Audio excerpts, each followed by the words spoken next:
You are listening to Alex Nanlohi Podcast, to know the Lord and to make Him known.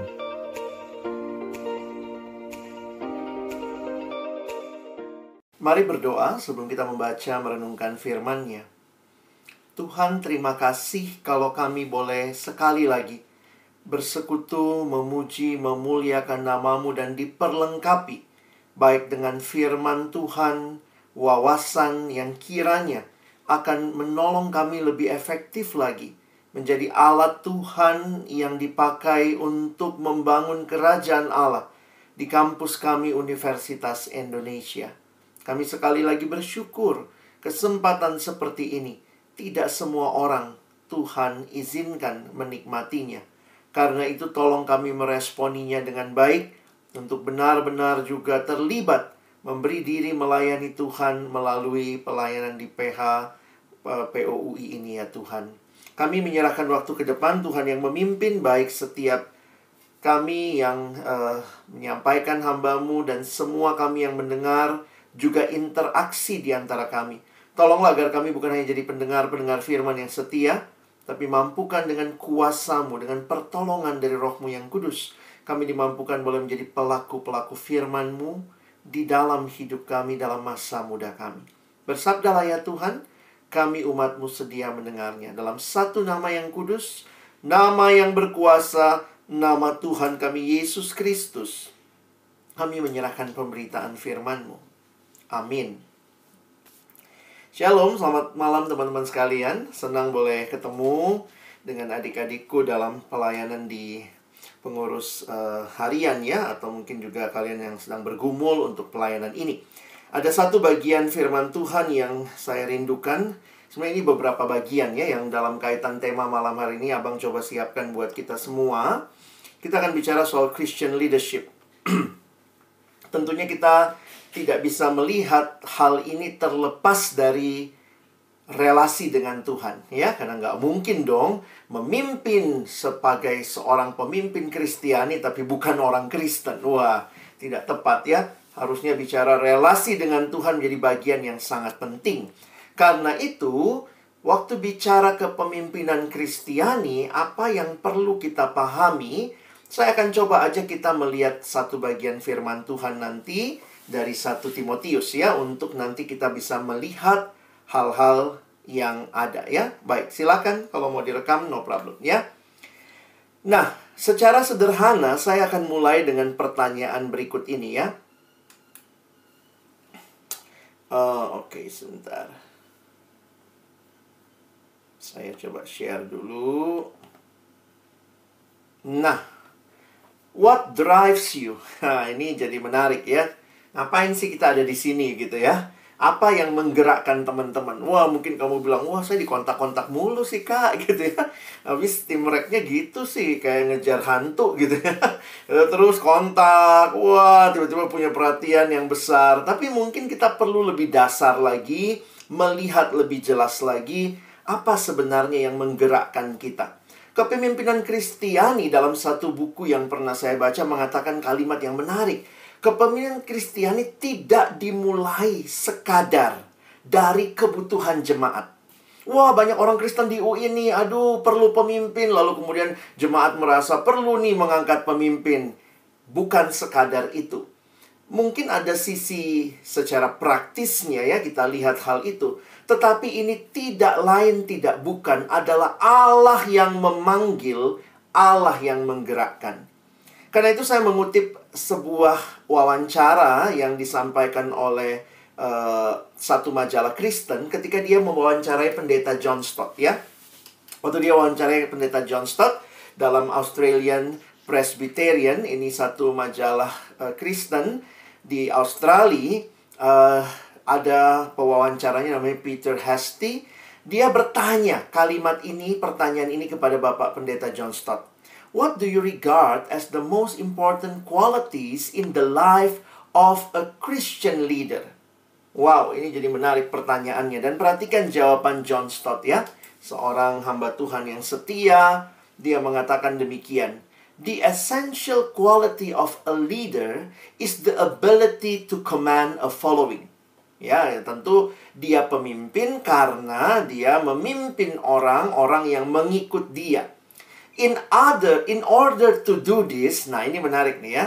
In order to do this, a leader needs a vision of what could be and the perseverance to pursue it irrespective of all obstacles. Waktu dia bicara visi di sini, betapa pentingnya seorang itu bisa memimpin orang-orang yang mengikuti dia. Tapi lebih jauh lagi dia butuh visi untuk melihat akan kemana hal ini, apa yang ditunjukkan, dan punya ketekunan untuk mengejar visi itu, apapun tantangan yang dihadapi. Dan kalau ini kita bicara visi, saya yakin ini pasti visi yang berasal dari Tuhan. Tuhan yang memanggil, Tuhan yang memberikan keyakinan untuk, ayo, lakukan ini. Dan itu menjadi satu hal yang kita perjuangkan. Nah, menarik sekali Christian leaders bukan hanya sekadar bicara tugas, tanggung jawab, job description. No. It's more about your relation with God rather than just what you are doing for God. Bukan hanya apa yang kau lakukan bagi Allah. Karena itu waktu melihat kualitas-kualitas kepemimpinan, nah ini coba kita perhatikan ya. Waktu kita lihat kualitas kepemimpinan di dalam Alkitab, kepemimpinan Kristen, maka kita menemukan beberapa bagian firman. Zaman dulu, waktu saya jadi pengurus di kampus, ini wajib kita PA-kan ya. Dulu tuh pembicara susah teman-teman. Kalau kayak sekarang kalian gampang ya cari pembicara. Nanti abang ini bisa, kakak ini bisa. Zaman dulu tuh kami karena kurang pembicara. Jadi persiapan regenerasi pengurus seperti ini banyakan PA-nya ya. Jadi bukan pembicara minggu ini, minggu depan pembicara lagi. Tapi kami banyakan ber-PA. Dan salah satu bagian yang di-PA-kan adalah the quality or the character of a Christian leader. Dari 1 Timotius pasal 3 ayat 1 sampai nanti sebenarnya kalau kita perhatikan di bawahnya saya akan lanjutkan sampai nanti ayat 13. Tapi kita akan baca terlebih dahulu 1 Timotius 3-nya ya. Nah, teman-teman coba lihat. Ini memang bagian yang Paulus sampaikan kepada Timotius ketika dia meninggalkan Timotius anak rohaninya melayani di kota Efesus. Dan di situ Paulus meminta Timotius untuk mengangkat penilik jemaat. Orang-orang yang akan dipercayakan tugas pelayanan. Ya, coba lihat ayat-ayatnya ya. Saya sudah tuliskan, kita bisa ikuti. Benarlah perkataan ini. Orang yang menghendaki jabatan penilik jemaat menginginkan pekerjaan yang indah. Karena itu, nah perhatikan ya, memang itu sebuah privilege. Itu pekerjaan yang indah, tapi lihat.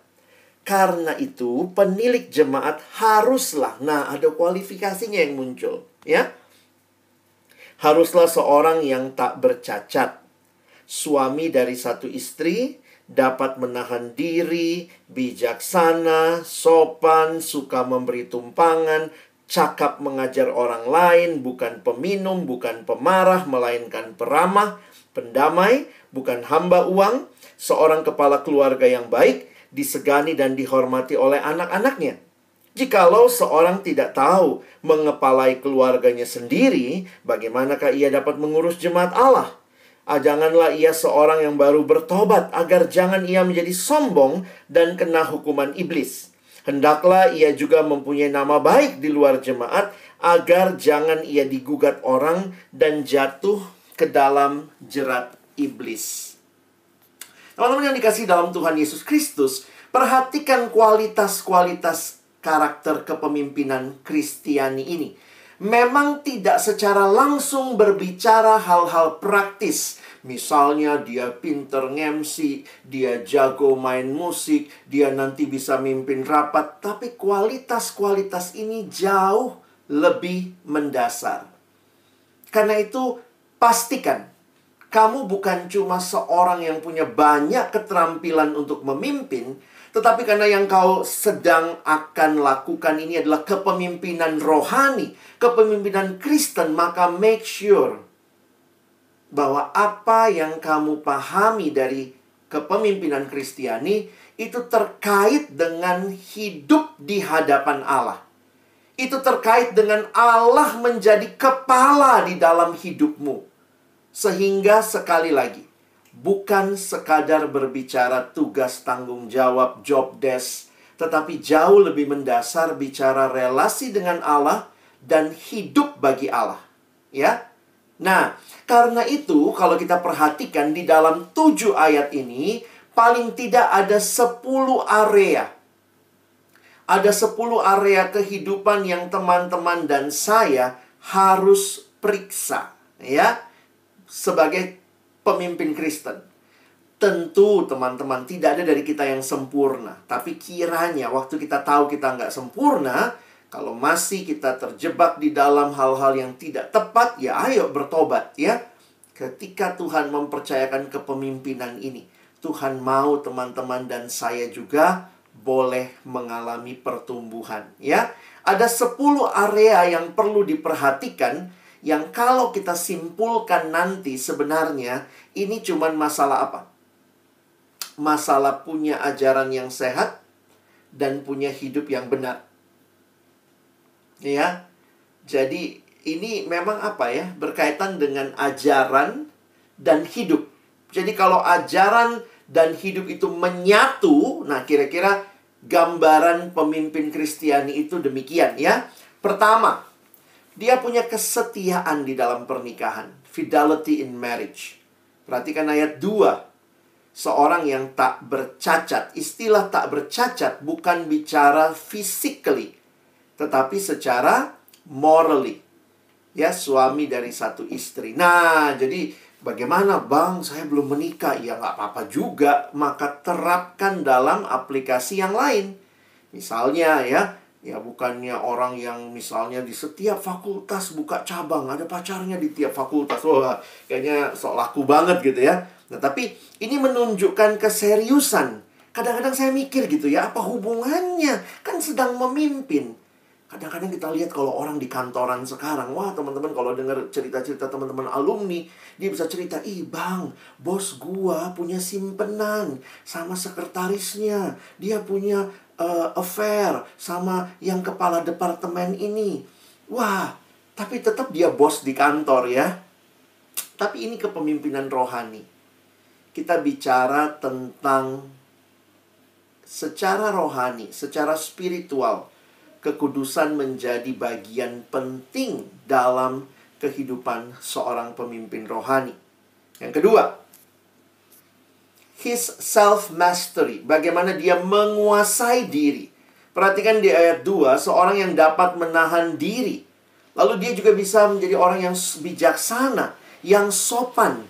Nah, ini adalah bagian-bagian kehidupan yang ternyata sebagai pemimpin sangat-sangat dibutuhkan, ya. Jadi teman-teman, ini bukan sekadar sesuatu yang ya udah kalau pemimpin mau siapa aja begitu ya. Nah, tentu ini harus melewati ujian. Makanya saya pikir baik sekali ketika teman-teman adalah orang-orang yang telah ada dan hadir dalam persekutuan. Mungkin ada pemimpin kelompok kecilmu yang kenal kamu, bisa melihat hidupmu, lalu kemudian mungkin merekomendasikan kamu untuk jadi calon pengurus. Kenapa? Karena ini butuh pengenalan ya. Nah, jadi dia bisa menahan diri, bijaksana, sopan. Yang ketiga, masalah hospitality. Mungkin kita bingung gitu ya. Di Alkitab Perjanjian Baru, khususnya banyak kali disebut tentang suka memberi tumpangan. Maksudnya apa? Teman-teman ingat, zaman itu belum banyak hotel seperti sekarang. Belum banyak losmen seperti sekarang. Sehingga rumah tangga Kristen itu diharapkan kalau ada penginjil keliling. Zaman itu kan penginjil keliling, mana kita nggak tahu lagi jadwalnya kapan dia nyampe, kapan dia datang. Maka apa bukti dari hidup rohani yang matang? Kedewasaan rohani pada waktu itu diukur dari apakah kamu bersedia memberi tumpangan. Itu orang yang murah hatinya, yang memang terbuka, berpikir bukan tentang dirinya, bahkan menyediakan rumahnya sehingga yang penginjil keliling itu bisa mampir dan dia dapat tumpangan di rumah itu. Ini aplikasinya apa ya? Karena sekarang tuh nggak apple to apple ya. Makanya kalau kita lihat sekarang biasanya hospitality juga orang mulai curiga. Hati-hati nanti terima di rumah atau nanti gimana-gimana. Tetapi poinnya begini. Dia adalah orang yang berpikir bagaimana pekabaran Injil bisa dilakukan. Nah, pada waktu itu, caranya dia mendukung pekabaran Injil, memberikan rumahnya untuk menjadi tumpangan bagi orang yang menjadi penginjil keliling. Karena itu agak bingung memang awalnya kalau kita baca ya. Di banyak kitab-kitab surat Paulus selalu bilang, berilah tumpangan. Dan orang yang memberi tumpangan itu ciri orang yang dewasa rohani. Nah, mungkin kalau kita sekarang pikirannya begini. Orang yang tidak hanya mikirin dirinya, tapi belajar memikirkan orang lain dan termasuk memikirkan bagaimana kerajaan Allah bisa berkembang dan bisa tersebar, ya. Jadi ini hospitality. Yang keempat, his teaching ability. Karena itu seorang penilik jemaat harusnya seorang yang cakap mengajar orang. Nah, ini juga jadi hal yang menarik sebenarnya. Bukan berarti mereka semua harus jadi rasul, semua orang harus jadi guru, tetapi karena kamu memimpin, maka ingat, memimpin dalam hal apa? Pertama dan terutama, kalian bukan memimpin organisasi. Kalian sedang memimpin umat Allah, kawanan domba Allah, yang mereka harus kamu beri makan. Makannya apa? Tentu rumput yang baik, rumput yang segar. Gambarannya apa? Seperti orang yang butuh diajar. Maka seorang pengurus atau sebuah kepengurusan harus memikirkan bagaimana jemaat bisa belajar firman dengan baik. Bisa mengajarkan firman. Makanya biasanya kita berharap teman-teman juga orang yang terlibat di kelompok kecil, yang di dalamnya kan kita terbiasa ya menggali firman, bahkan kita biasa men-sharingkannya, kita biasa membagikannya. Ya, jadi jangan berpikir membagikannya itu hanya dengan khotbah. Oh tidak, waktu kamu di kelompok kecil bisa sharing apa yang kamu nikmati. Lalu mungkin kalau kamu sudah waktunya diminta memimpin adik kelompok. Nah, kepemimpinan Kristen juga bicara kamu harusnya memimpin jemaat. Nanti kalau ada yang mungkin bertanya, Kak, apa sih tentang hal ini yang saya kok kurang paham? Maka kita mungkin juga sebagai pemimpin jemaat harus menolong mereka, menolong jemaat kita. Belum tentu kita yang jawab ya. Bisa aja kita bilang, saya pernah dengar YouTube-nya si ini, itu cukup bagus menjelaskan. Boleh nggak kamu dengerin, nanti kita diskusi sama-sama. Jadi itu sesuatu yang menjadi bagian penting. Poinnya apa sebenarnya? Pastikan teman-teman kamu juga tetap bertumbuh secara rohani. Jangan cuma seneng organisasinya. Ngatur PJ, ngatur persekutuan antar fakultas. Mungkin kunjungan jadi gembala bagi fakultas. Kadang-kadang kita tuh banyaknya senengnya sama aktivitas yang sekadar manajerialnya. Tapi mari kita juga tertarik begitu rupa pentingnya firman. Ya kalau yang bikin-bikin surat pembicara ya mau nggak mau ya. Ini ya bang temanya ya, ayatnya kira-kira dari sini ya. Mau nggak mau kamu PA-in dulu kan. Jadi akhirnya di situ jadi bagian yang menarik juga. Yang kelima. Nah ini kalau bicara drinking habit sampai dibahas ya. Bukan peminum. Maksudnya orang yang ya, dia bukan orang yang punya kebiasaan yang buruk atau kecanduan. Tentu minum dalam batas tertentu, khususnya di Perjanjian Baru. Bahkan Paulus bilang sama Timotius ya, tambahkan anggur sedikit. Kalau kamu minum itu bagus untuk pencernaan. Jadi gara-gara ayat itu banyak yang bilang, tuh boleh minum. Ya, tapi beda antara minumnya dalam kaitan tujuan yang baik dengan memang tukang mabok gitu ya. Nah, perhatikan, langsung dikaitkan dengan drinking habits-nya. Ya, yang kelima. Yang keenam, ini bicara tentang emosinya. His temper and temperament. Dikatakan bukan pemarah, melainkan peramah, melainkan pendamai. Wow. Jadi, bayangkan kalau dia mengurus jemaat, lalu dia tukang marah-marah. Wah. Lalu dia bukan orang yang ramah. Kalau orang mau datang sama dia juga takut. Kalau orang datang sama dia malah diadu domba. Wah, dia kepo, lalu kemudian ember sana sini gitu ya. Nah, tentu kita bukan seperti itu. Pengurus adalah orang yang peramah, pendamai. Jadi coba lihat teman-teman ya. Kaitannya cuma dua tadi ya. Ajaran yang baik dan hidup yang baik. Nah, hidup yang baik tuh ini nih. Masalah drinking habits-nya, masalah temperamennya, emosinya seperti apa. Dan ingat yang abang bilang tadi, belum ada dari kita yang sempurna. Tapi kita punya pertumbuhan. Karena itu selalu ingat, apakah melalui pelayanan ini kamu makin bertumbuh. Jangan cuma jago bikin acara, jago aransemen, jago ini segala macam. Banyak orang yang cuma jago-jago di hal teknis. Tapi dia lupa bahwa pelayanan adalah relasi dengan Tuhan. Dan itu akan muncul dalam hidup yang seturut dengan kehendak Tuhan. Yang ketujuh. Nah, masalah attitude to money. Memang kalau ini agak sulit ya. Di pelayanan mahasiswa malah jaranglah ada hubungannya dengan uang langsung. Karena boro-boro kita dapat duit dari pelayanan ya. Poinnya malah kita yang keluar duit waktu melayani mahasiswa ya.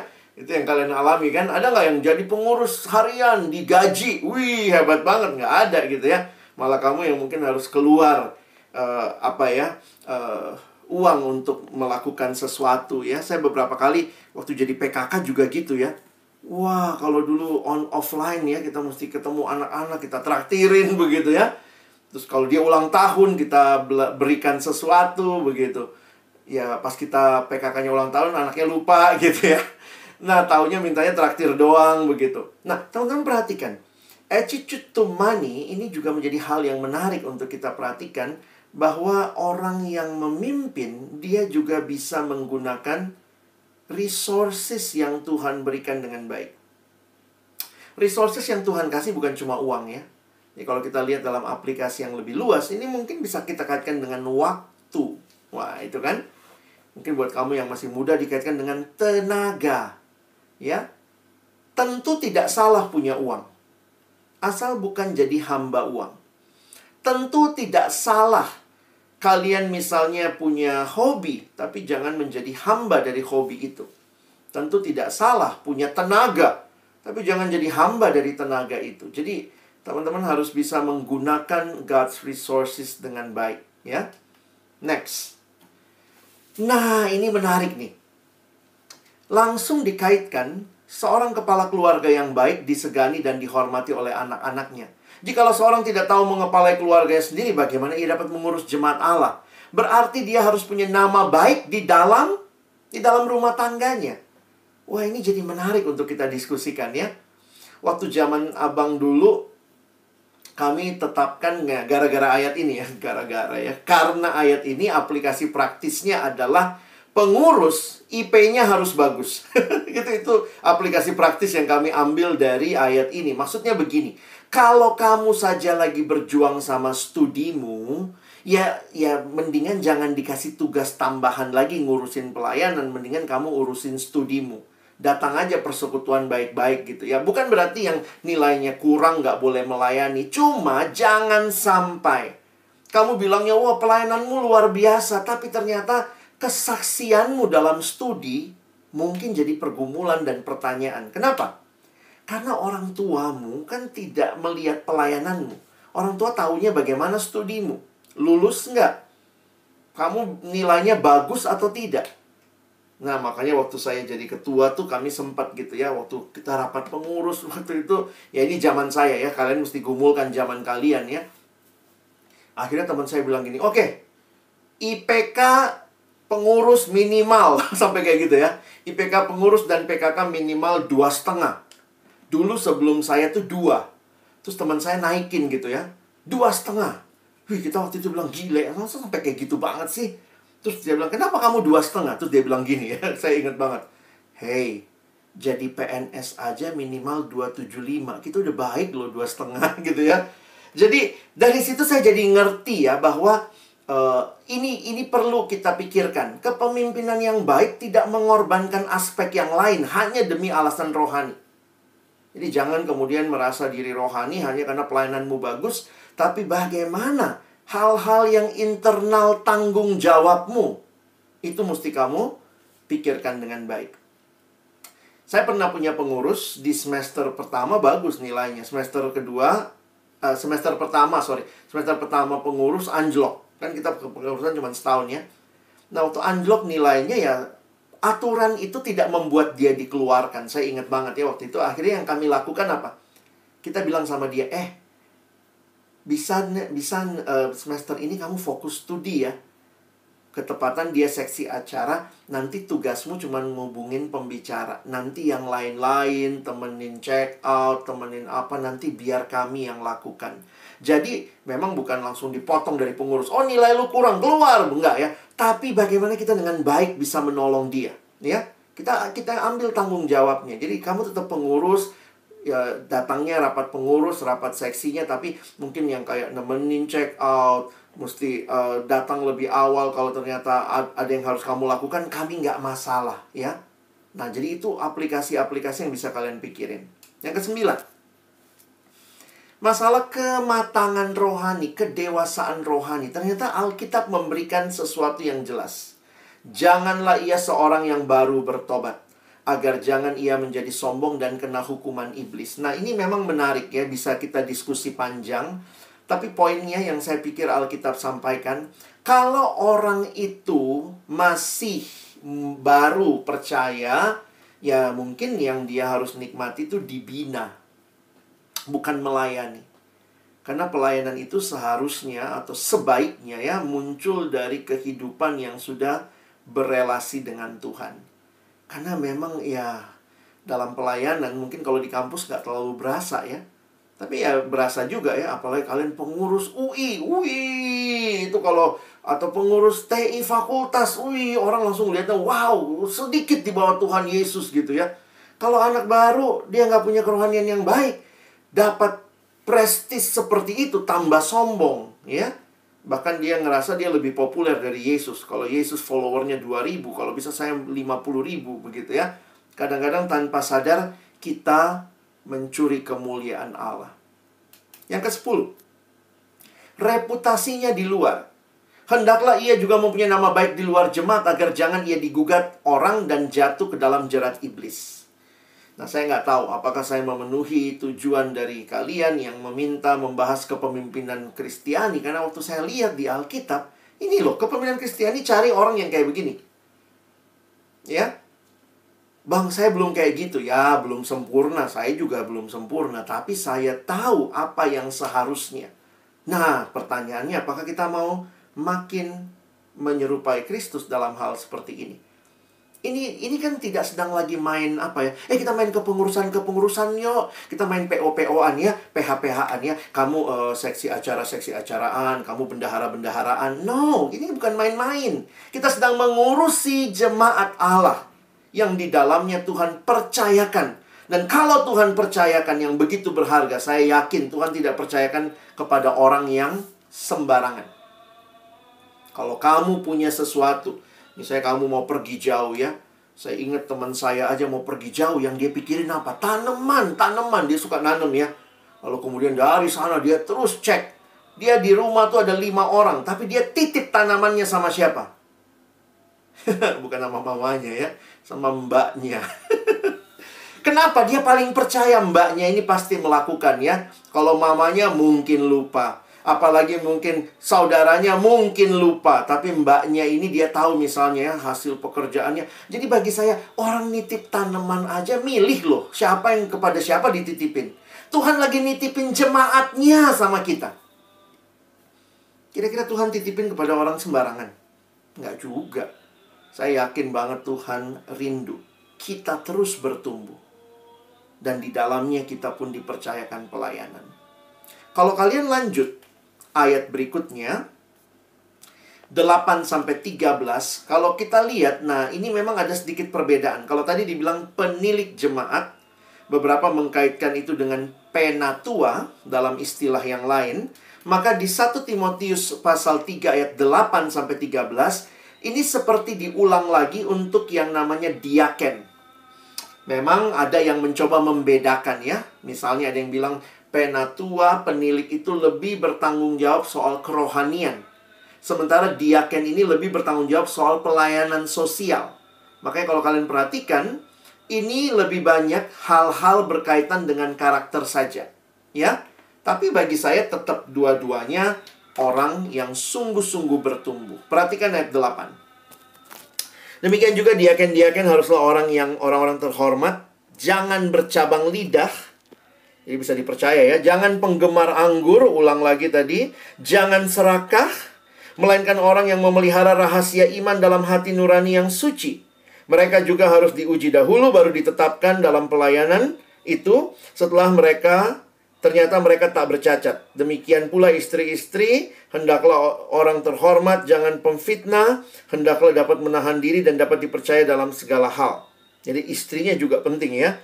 Diaken haruslah suami dari satu istri dan mengurus anak-anaknya dan keluarganya dengan baik. Ya, karena mereka yang melayani dengan baik beroleh kedudukan yang baik, sehingga di dalam iman kepada Kristus Yesus mereka dapat bersaksi dengan leluasa. Wow, saya senang kalimat itu ya. Bisa bersaksi dengan leluasa. Jadi kalau kita kaitin lagi nih, what is the quality of Christian leader? The quality of Christian leaders itu regards to self, dalam hubungan dengan diri sendiri. Kalian lihat tadi ya, beberapa aspek muncul. Dalam hubungan dengan keluarganya, dalam hubungan dengan relasi-relasinya, khususnya di dalam jemaat, dalam hubungannya juga dengan orang-orang di luar jemaat, outsiders, dan terutama juga dalam hubungannya dengan imannya kepada Kristus. Jadi teman-teman, kalau kita mau cari pengurus ya, ini mungkin lucu juga ya.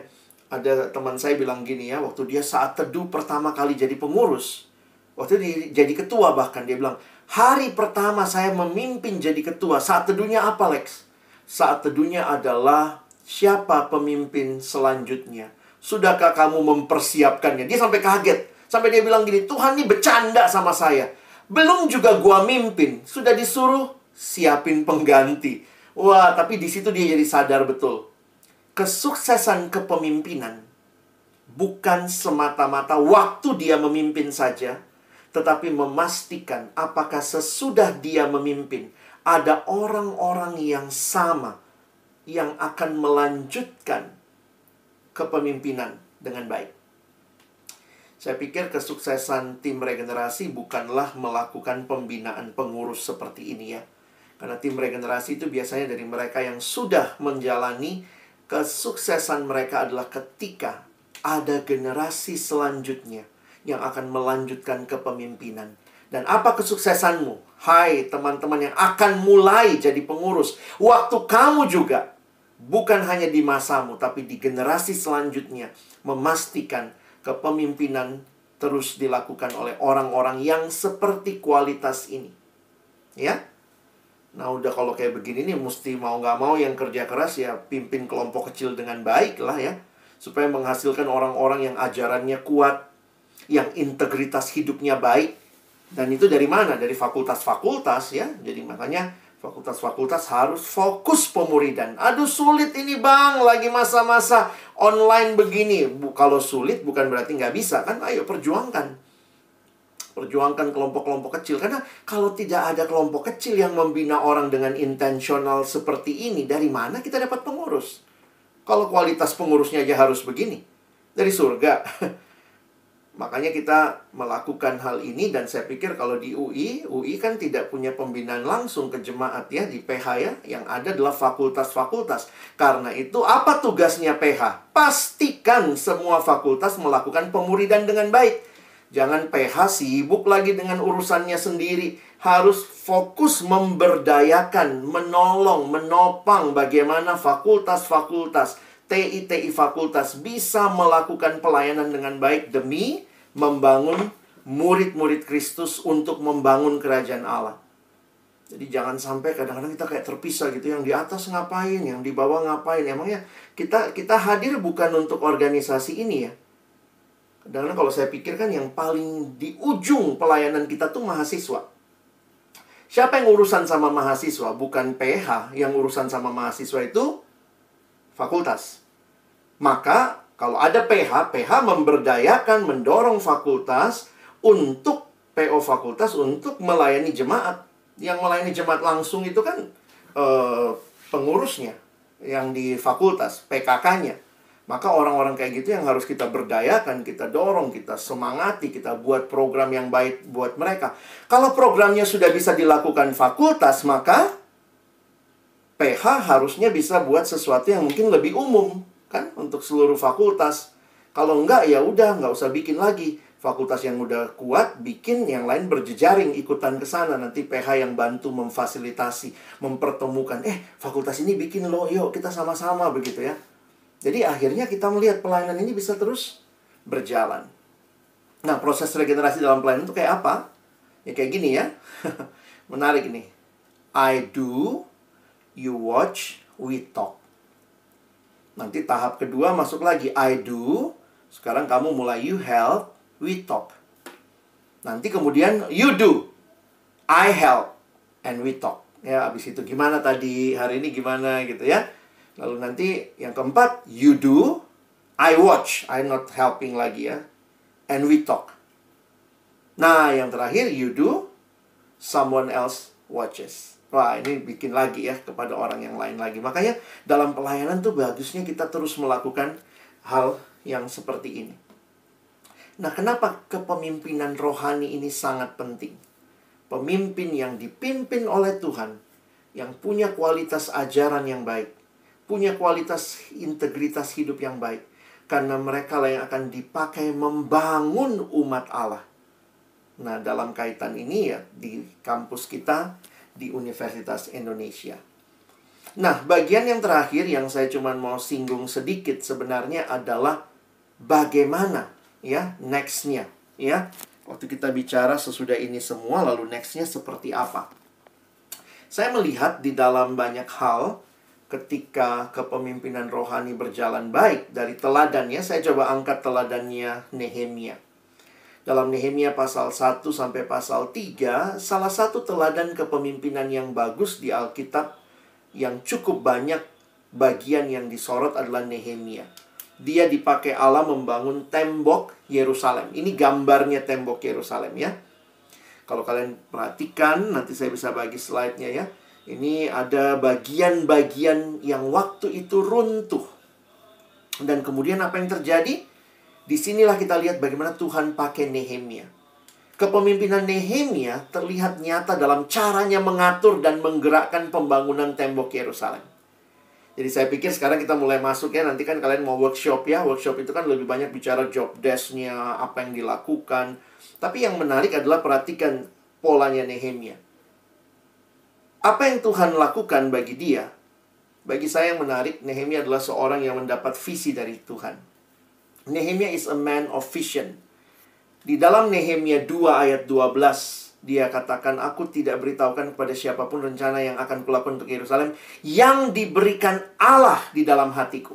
Nehemia adalah orang yang punya relasi dengan Tuhan. Dan karena dia punya relasi dengan Tuhan, ketika Tuhan menyampaikan visinya, dia tangkap itu, dia simpan dalam hatinya. Dan bukan hanya itu, Nehemia bertindak. Banyak orang dapat visi katanya ya, tapi nggak beraksi. Nah, Nehemia is not only a man of vision, but he is also a man of action. Dan perhatikan apa yang dia lakukan. Nah, Nehemia SWOT dulu teman-teman ya. Perencanaan dia SWOT loh teman-teman ya. Yang sangat mengesankan dalam perencanaan atau persiapan Nehemia yang matang. Seperti keamanan dalam perjalanan, dia langsung minta surat. Lalu kebutuhan akan kayu, dia minta dari kebun istana ya. Saya minta surat, minta kayu-kayu. Lalu tembok kota, rumahnya sendiri, itu dia pikirin. Kebutuhan-kebutuhan yang telah digumuli dalam doa selama beberapa bulan, itu yang Nehemia sampaikan kepada raja. Jadi memang teman-teman mesti ingat juga ya. Nah, disinilah teman-teman perlu juga. Kita bukan cuma jago rohaninya, tapi juga pemimpin yang strategis, punya perencanaan.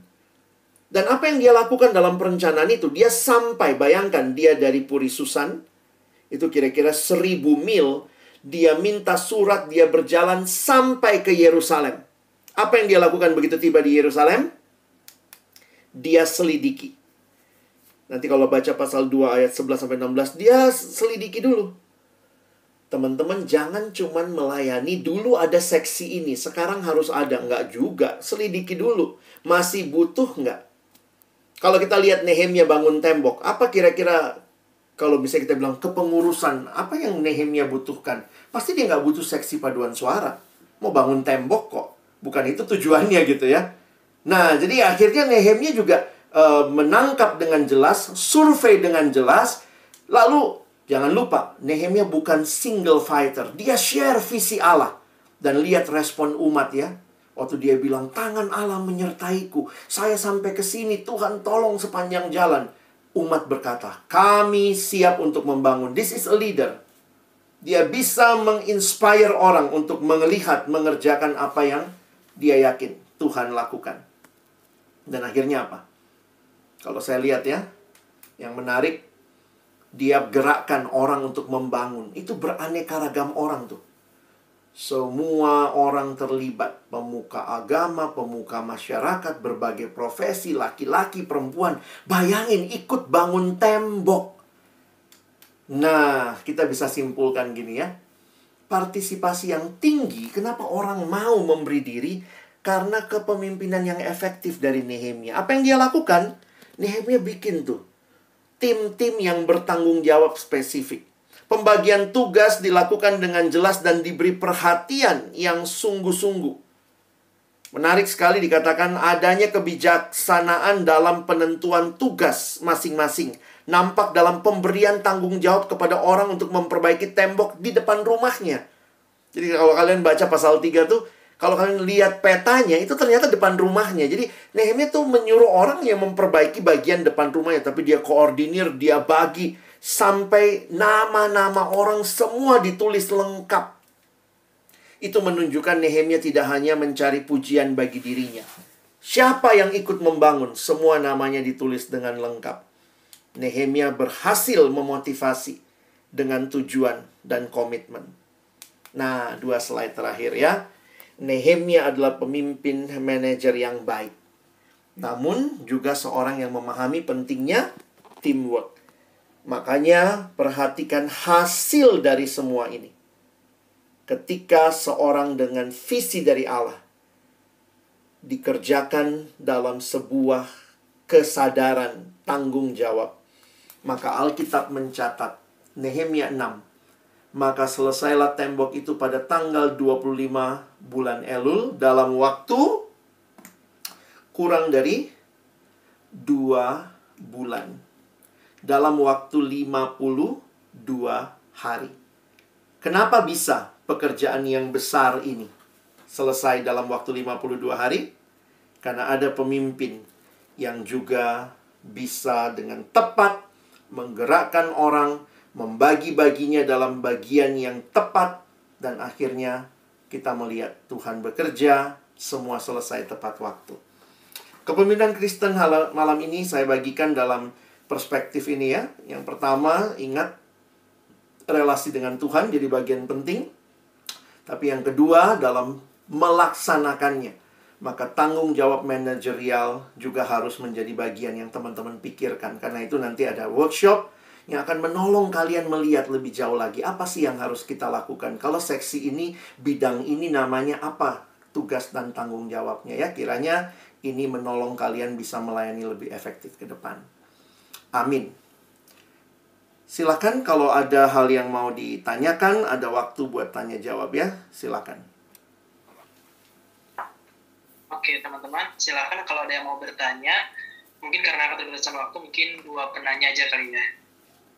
Kalau ada, saya ada pertanyaan sebetulnya terkait seringkali kan POF ini dan POI juga ya, kondisinya kan ada di sebuah sistem kemahasiswaan gitu yang sebenarnya banyak banget hal-hal administratifnya gitu yang kadang bikin riweh sendiri gitu, tapi harus dikerjakan karena kalau enggak jadi batu sandungan gitu buat keberadaan POF jadi batu sandungan lagi. Nah itu bagaimana ya Bang sebaiknya maksudnya menyeimbangkan gitu antara kebutuhan seperti itu dengan pelayanan itu sendiri gitu yang ada di dalam persekutuan. mungkin perlu melihat kali ya, titik baiknya bahwa semua itu ada dalam tujuan apa. Maksud saya begini.